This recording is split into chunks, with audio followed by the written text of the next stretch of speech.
Everyone, welcome to my channel my passion teaching. तो आज हम स्टार्ट करेंगे कुछ important topics for class +2, also for HPTGT commission. The first topic is exponential function. तो सबसे पहले मैं इसको आपको एक एग्जांपल के थ्रू बताती हूँ। जैसे मान लो आप लिख रहे हो y is equal to X square, तो इसका हम एक ग्राफ बनाते हैं। ठीक है, this is our X axis and this is our Y axis. तो इसके लिए आपका ग्राफ आएगा कुछ पैराबोला में फॉर्म में। ठीक है, आएगा। और अगर हम y is equal to X cube लूँ मैं और इसका मैं यहाँ ग्राफ बनाऊँ तो वो कुछ ऐसे आएगा। क्यों? और ये देखो, अब आप ग्राफ देखो, ये पहले इसमें था, अभी थोड़ा स्टीप होके इसमें थोड़ा क्लोज हो रहा है। ये ग्राफ जो है वो आपका स्टीप हो रहा है। अगर y is equal to x4 में लूँ तो ये ऐसे आएगा और स्टीप हो गया ये ग्राफ। ठीक है, फॉर एग्जाम्पल जैसे अगर यहाँ पे आपके पास x की पावर, यहाँ पे मान लो मैं 2 ले रही हूँ, तो 2 लिए जाए तो 4 आएगा। अब 8 लूंगी मैं तो यहाँ पे 2 पुट किया तो 8 आएगा। तो ये और स्टीप हो जाएगा आपका ग्राफ, कुछ ऐसे इसका ग्राफ आएगा। मतलब ये जो है वो चेंज, देखो आप, चेंज आ रहा है ना इसमें। अब ये स्टीप कर रहे हैं और ये कम हो गई, ये जगह और कम हो गई। अब कोई ऐसा फंक्शन है जो इससे भी फास्टर आपको ये स्टीप कर दे पूरा ग्राफ? ऐसा एक फंक्शन होता है एक्सपोनेंशियल फंक्शन, जो इस ग्राफ को और जल्दी स्टीप करता है। फॉर एग्जांपल अगर आप यहाँ पे मैं वैल्यू लूँ y is equal to 10⁻⁻x। ठीक है, अगर मैं x की वैल्यू मान लो x1 है, ठीक है, और तो ये अगर 1 हुआ तो ये 10 आएगा। मान लो 10 यहाँ पे है, मान लो। अगर यहाँ पे सिर्फ मैं चेंज करूँ x की पावर 1 से 2 कर दूं मैं यहाँ पे, तो ये 100 आ जाएगा। ये कितनी जल्दी इसका ग्राफ यहाँ 10 था, कहाँ जाके आपका 100 पहुंच गया। बहुत जल्दी इसने स्टीप किया, यहाँ पे भी चेंज हुआ, बट ये इतना फास्ट नहीं था। तो ऐसे फंक्शंस को हम बोलते हैं exponential function. In general form y is equal to A X. इसमें एक शर्त ये होती है कि a जो है वो ऑलवेज ग्रेटर देन 1 आना चाहिए। ठीक है, बिकॉज अगर आप a की वैल्यू 1 से कम ले रहे हो, जैसे -1 ले रहे हो, तो भी ये नंबर एक्सपोनेंशियल फंक्शन जो है वो डिक्रीज करना स्टार्ट कर देगा। ठीक है, तो हम a जो है वो ऑलवेज ग्रेटर देन 1 लेते हैं। y is equal to A X. A आपका कोई कांस्टेंट होगा, this is your independent variable and this is your dependent variable. अब आपने पढ़ा है मैक्सिमम कि एक्सपोनेंशियल फंक्शंस जो होते हैं उनको e की फॉर्म में लिखते हैं। तो ये भी एक्सपोनेंशियल ही फंक्शन है। साथ में अगर आप इसको y is equal to 10x हम लिख रहे हैं तो ये भी एक्सपोनेंशियल ही फंक्शंस है, ये भी एक्सपोनेंशियल ही फंक्शन है। बस ये कांस्टेंट है, सभी में कांस्टेंट है। ये x आपके पास इंडिपेंडेंट वेरिएबल है और y is dependent variable. Okay, this is also exponential function. एक बात और इन एक्सपोनेंशियल फंक्शन की, ये ऑलवेज इंक्रीजिंग फंक्शन होते हैं, कभी भी डिक्रीज नहीं होते।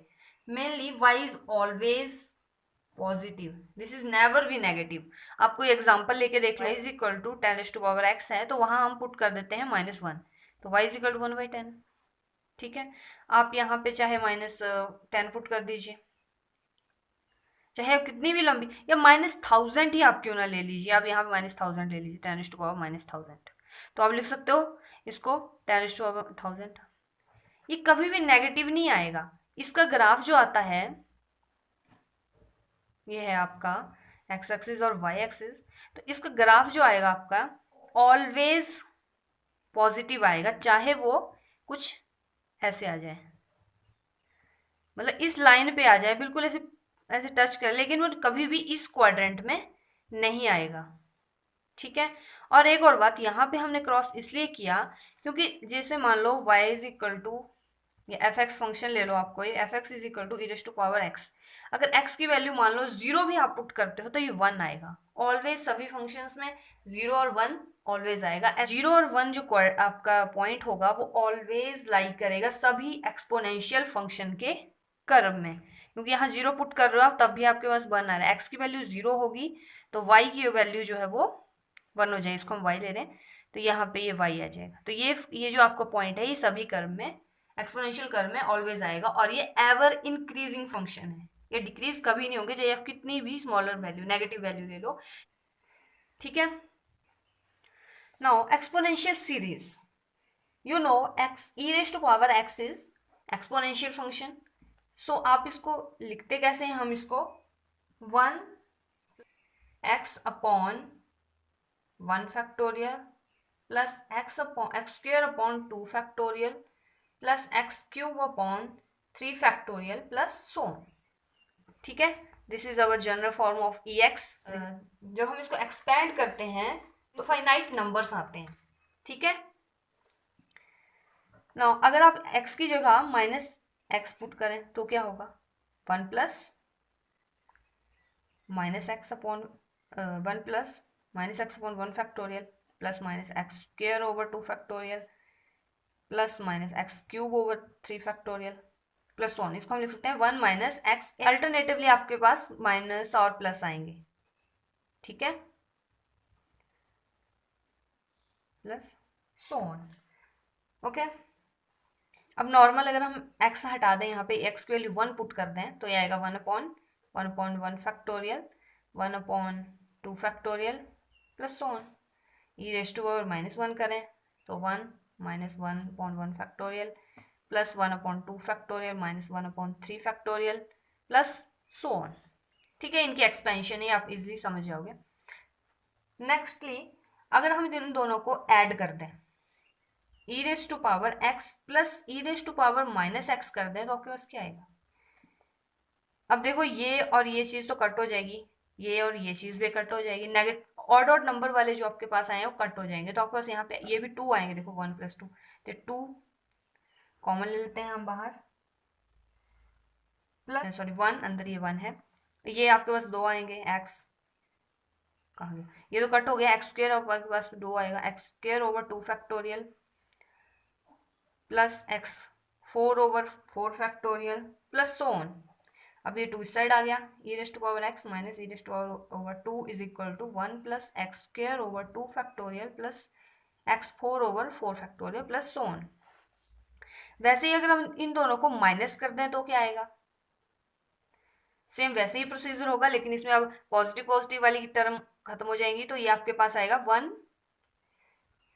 ये आपके पास आएगा x plus x cube over 3 factorial plus x 5 over 5 factorial plus so on. ठीक है, ऑड के लिए ये आपके पास आ गई। अगर हम इन दोनों को प्लस करते हैं तब आपके पास क्या आएगा, दैट इज ये इजली है, आप यहाँ पे सिर्फ x की जगह हमने 1 पुट करा हुआ है और कुछ नहीं। ठीक है, अब एक्सपोनेंशियल फंक्शन की एक और बात होती है। अब e है आपके पास, e की वैल्यू हमने डिफाइन कर दी। एक नंबर होगा जिससे वो बड़ा होगा और एक नंबर होगा जिससे वो छोटा होगा, है ना।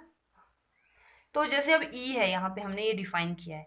अब ये ऑब्वियसली 2 है, 1 + 1 = 2 प्लस बाकी हम वैसे लिख देते हैं 1/2 factorial 1/3 factorial plus so on. तो इसको हम एक और तरीके से लिख सकते हैं 2 प्लस सम पॉजिटिव इंटीजर्स। ठीक है, सिंपल सी बात है, हम इसको ऐसे भी लिख सकते हैं। अब इतना तो पता है कि ये 2 से बड़ा होगा क्योंकि यहाँ पे कोई पॉजिटिव इंटीजर्स भी हैं। तो एक चीज तो हमने प्रूव हो गई कि ये 2 से बड़ा होगा। अब अगर 2 से बड़ा है तो किसी नंबर से ये छोटा भी होगा। ठीक है, तो उसके लिए हम क्या करेंगे, अब यहाँ पे हम इसको, ये जो आपकी हमने ई डिफाइन किया है, तो यहाँ से फर्स्ट ऑफ ऑल यहाँ पे तो 2 आ रहा है, तो उसके लिए हम यहाँ क्या करेंगे, ई इसको हम इस साइड ले आएंगे। परली साइड क्या बचा आपके पास, 1 अपॉन राइट हैंड साइड में 2 factorial 1/3 factorial plus so on, कुछ ऐसी टर्म में बची। अब देखो 1/2 को तो हम वैसे रहने देते हैं। ओके, अब मैं इसको यहाँ पे आएगा वैसे फैक्टोरियल के 3 × 2 दैट इज 6 आएगा। 3 × 2 को अगर मैं यहाँ पे किसी छोटे नंबर से डिवाइड कर दूं, कुछ ऐसे डिवाइड कर दूं 1, मतलब 6 की जगह मैंने 2 स्क्वायर 2 रेज़ टू पावर 2 कर दिया, 4 ले लिया, तो ऑब्वियसली अब ये नंबर बड़ा हो जाएगा क्योंकि पहले जो था ये बराबर जब थे तो ये किसी 6 से इसको हम 1 को डिवाइड कर रहे थे, अब हम छोटे नंबर से इसको डिवाइड कर रहे हैं तो ऑब्वियसली बराबर तो रहेगा नहीं, तो ऑब्वियसली ये बड़ा हो जाएगा।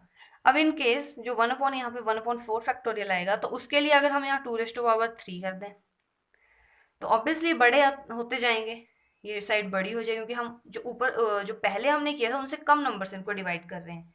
मेनली हम यहाँ कोशिश क्या कर रहे हैं कि हम यहाँ पे बनाएं इनफाइनाइट नंबर ऑफ जीपी, ये हम बनाएं तो यहाँ पे ये जीपी की फॉर्म में आ गया. Now what is sum of GP? Sum of infinite number of GP, आप देख लो.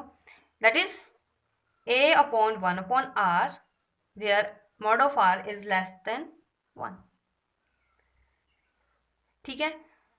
a यहाँ पे फर्स्ट टर्म होती है 1 माइनस r जो इसका कॉमन जो आपका डिफरेंस रेशो होती है वो होती है. तो e माइनस 2 यहाँ पे आपके पास आ जाएगा 1/2 डिवाइडेड बाय 2 माइनस 1/2. ये मैंने नॉर्मल आपको एलसीएम लेके कर दिया. ठीक है. तो ये 2 से 2 कट हो जाएगा. यहाँ पे आपके पास बचेगा 1. आप इसको सॉल्व कर लो. ऐसे 1/2 है ये और 1 माइनस 1/2. तो 2 से ये 2 माइनस 1 1 और 2 से 2 कट और ये 1 के बराबर. ये 1 के बराबर यानी e इज 3. तो इन दोनों से हमें शो हो गया कि e जो वेरी करेगा वो 2 से ज़्यादा होगा और 3 से कम होगा. अप्रोक्सीमेट इसकी वैल्यू होती है 2.7182 एट समथिंग. इसको हम लिख सकते हैं 2.72. तो this is all about exponential series. कैसे हम इनको ओपन करके लिखते हैं, कैसे इनको अगर हम प्लस करें तो कौन से आते हैं. जब हम प्लस किए तो हमारे पास इवन नंबर्स आए थे और यहाँ पे हमारे पास ऑड नंबर्स आए थे. ठीक है. तो अब हम इनके ऊपर कुछ क्वेश्चंस कर लेते हैं जो कुछ इंपॉर्टेंट क्वेश्चन है. Now this is our first question, that is find the coefficient of x square in the expansion of e raised to power 2x plus 3 as a series in the power of x. हमने यहाँ पे x square का coefficient find out करना है इस expansion पे. तो first of all हमें इसको एक्सपेंडेड फॉर्म में लिखना पड़ेगा इसकी सीरीज को. That is 2x plus 3. हम इसको कैसे लिख सकते हैं, e raise to power 2x into e raise to power 3 ऐसे लिख सकते हो. अब यहाँ पे e रेज टू पावर 3 तो ऐसे रहेगा, e raise to power 2x. ये हमने अभी फॉर्मूला पढ़ा आपके पास. e raise to power x हम कैसे लिखते हैं, तो वैसे ही वहाँ x था, वहाँ पे हमें x की जगह 2x पुट कर देना है. तो यहाँ पे आपको आएगा e3 1 plus 2x divided by 1 factorial plus 2x square divided by 2 factorial plus so on. ठीक है. नाउ हमें चाहिए ओनली एक्स स्क्वेयर का, क्या चाहिए हमें, एक्स स्क्वेयर का कोफिशिएंट फाइंड आउट करना है. तो हम यहाँ पे सिर्फ यहाँ पे मैं लिख देती हूँ टर्म कंटेनिंग एक्स स्क्वेयर. कौन सी टर्म है ये, e3 तो आएगा ऑब्वियसली, मल्टीप्लाई में है, ये वाली टर्म है. दैट इज 2x का whole square divided by 2 factorial. ठीक है. तो ये आएगा e क्यूब और 4x square divided by 2 factorial. अब देखो x स्क्वेयर का हमें कोफिशिएंट फाइंड आउट करना है, तो ऑब्वियसली जो x स्क्वेयर के अलावा है वो इसका कोफिशिएंट ही होगा. तो this is 2 factorial is equal to 2. 2 से ये कट हो गया, 2 यहाँ पे बचेगा आपके पास, तो ये आपके पास आया. Therefore coefficient of x square is equal to 2e3. This is our answer. Now next हम क्वेश्चन लेते हैं सम फाइंड आउट करने के लिए. ठीक है. Find the sum of 2/1 factorial plus 4/3 factorial 6/5 factorial plus 8/7 factorial. अभी ऊपर वाले टर्म में इनसे बड़ी हैं. अब हम इसको और कैसे लिख सकते हैं, सोचो. हम इसको लिख सकते हैं 1 + 1 factorial, 1 + 3 factorial, 3/3 factorial plus 1 + 5/5 factorial plus 1 + 7/7 factorial plus so on. ऐसे लिख सकते हो. अब हम इनको अलग अलग करके लिख देते हैं. That is 1/1 factorial, 1/3 factorial plus 1/5 factorial plus so on. दूसरी प्लस अब यहाँ पे आपके पास क्या बचा आगे, again 1/1 factorial, 3/3 factorial is 3/3 factorial आप करोगे तो 3/2 इंटू 3, 3 से 3 1/2. और जैसे आप आगे करोगे तो 1/4 प्लस सो ऑन. अब आपने ये सम देखा हमने कि हमने इसको, जब हम इनको सम करते हैं तो ये जब हम इनको सम ऐसे कर रहे हैं तो इवन आता है, माइनस करते हैं तो ऑड आता है. तो ये टर्म में कुछ ऐसी ही आ रही हैं. ये आपका ऑड आ रहा है, ऑड पार्ट है, ये आपका इवन पार्ट है.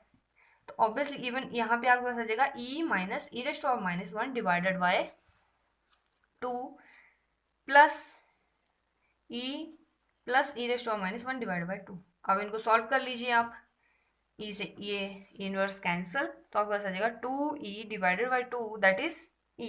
ई इज योर आंसर। अब हम नेक्स्ट एग्जांपल ले रहे हैं, to find the sum of 2/3 factorial plus 4/5 factorial plus 6 over. अब हम इसको nth फॉर्म में लिखने की ट्राई करेंगे, ठीक है। nth फॉर्म में जब हम लिखेंगे तो आपको पता है इवन नंबर को हम कैसे लिख सकते हैं, कैसे लिखते हैं, 2n। अब एक यहाँ नीचे जो है एक नंबर ज़्यादा है तो ऑब्वियसली 2n प्लस 1, इसको हम tn मान लेते हैं, ये जो इसको पूरी सीरीज है, ये आ गया। अब हमारी फर्स्ट ट्राई क्या रहेगी, हमने जो n है, जो ऊपर वाला आपका न्यूमरेटर है, उसको हमने कांस्टेंट बनाना है, यानी कि n यहाँ से आपने कट करना है, ठीक है। सो अब आप यहाँ पे मान लो, यहाँ पे हम एक प्लस 1 कर देते हैं और माइनस 1 भी कर देते हैं साथ में, उससे कोई फर्क नहीं पड़ेगा। डिवाइडेड बाय 2n प्लस 1, इनको हम अलग अलग सीरीज में, यहाँ पे सॉरी फैक्टोरियल भी है, और यहाँ पे 2n प्लस 1, आप इसको ऐसे लिख सकते हो, उससे फर्क नहीं पड़ेगा, प्लस 1 की और माइनस 1 तो ये कट हो गया, वैसे ही सीरीज आपके पास आ जाएगी दोबारा। अब 2n प्लस 1 है ऊपर, नीचे अब 2n प्लस 1 को आप इसको ओपन करके लिखोगे तो आपके पास ऑब्वियसली ये आएगा 2n प्लस 1 और 2n फैक्टोरियल। बाकी दूसरा हम कोई टच नहीं करेंगे, वो वैसे ही रहने देंगे। अब यहाँ से ये और ये कट, आपके पास बचा 1/2n factorial minus 1/2n plus 1 factorial, ठीक है, ये हो गया।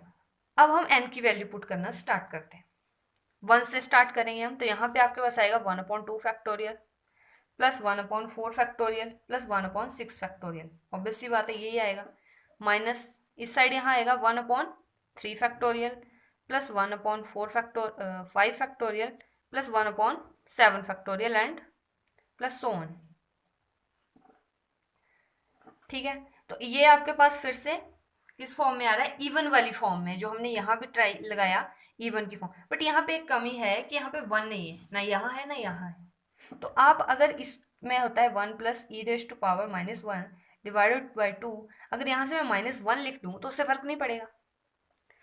और यहाँ पे 1 होता है, इस पूरी सीरीज में यहाँ पे 1 होता है, अगर उसमें से हम माइनस 1 कर दें तो ये चीज़ आपके पास आ जाएगी, ठीक है। अब इसको ऐसे लिख दो, माइनस, और यहाँ पे E raise to minus E minus E raise to minus 1 divided by 2 minus 1, ठीक है, ये भी हो गया। अब हम इसको ओपन कर लेते हैं, E plus E raise to minus 1, पूरे में चाहे आप एलसीएम ले लो, minus 2 minus E plus E raise to minus 1 plus 2 divided by 2, 2 से 2 कट, इससे ये कट। अब आपके पास क्या बचा, 2 into E raise to power minus 1 divide by 2 that is E raise to power minus 1। ऐसे हम इनका सीरीज का सम फाइंड आउट करते हैं। काफ़ी इजी क्वेश्चंस हैं। कल से हम लॉगरिथमिक सीरीज के बारे में आपको पढ़ा दूंगी, और कुछ क्वेश्चंस जो इंपॉर्टेंट क्वेश्चन आपको एग्जाम के लिए भी हैं उनको भी आपको कल करवाया जाएगा। आज के लिए इतना ही, तो होप आपको ये अच्छा लगा हो। एक्सपोनेंशियल पूरा हमने डिटेल में पढ़ लिया, क्या क्या फंक्शन होते हैं, क्या सीरीज होती है, कैसे उनके क्वेश्चन सॉल्व करते हैं। कल हम लॉगरिथमिक सीरीज के बारे में पढ़ेंगे। सो शेयर कीजिए, आप लाइक कर दीजिए और चैनल को सब्सक्राइब कर दीजिए ताकि हम डेली आपके लिए वीडियो ला सकें। Thank you.